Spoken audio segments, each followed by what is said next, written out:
dusome ijambo ry'Imana tuza gusanga muri iki gitabo Paulo yandikiye ishengero ry'Abanyefeso. Some igice ca 2. Ubuntu nibwo bwabakijije kubwo kwizera. Navyo nyene ntivyavuye kuri mwebwe, ni ingabire y'Imana. Ntivyavuye ku bikorwa kugira ngo ntihagire uwishimagiza, kuko turi biremwa vyayo, twaremewe muri Kristo Yesu ngo dukore ibikorwa vyiza ivy'Imana yateguye kera ngo tubigenderemwo. Yesu nashimwe. Ngo ubuntu bw'Imana bwonyene nibwo bwadukijije. Si ubutunzi wowe ufise n'ubuntu, si amashuri wowe ufise n'ubuntu, si ukurara uriye vyiza wowe ufise n'ubuntu. Imana iravuga ngo kubw'ubuntu ndabagiriye bajya abantu, ntanze ikintu c'igiciro.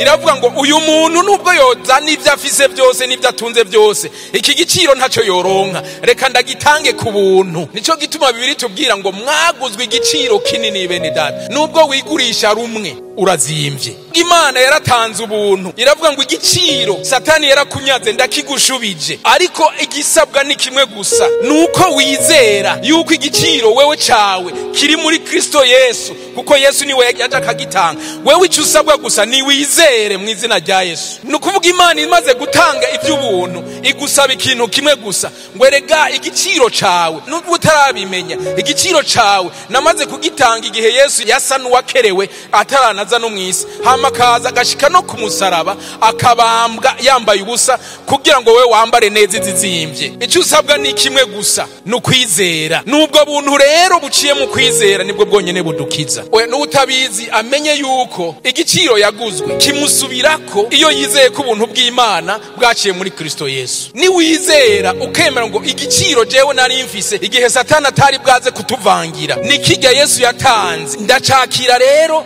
nshizemo iki ijambo rimwe rivuga ngo kwizera. Ukizera Yesu nk'umwami n'umukiza, usubira kuba wawundi urahagarara, ucusubira gukora bya bikorwa bitangaje Imana yari yaraguteguriye, ucusubira muri cya kibanza Satani yari yaragukuyemo. Bikugoye Yesu abari ngaha akavuga ati burya ni wewe nafiriye, sinsubira kwemera yuko hari usubira kugira ikibazo.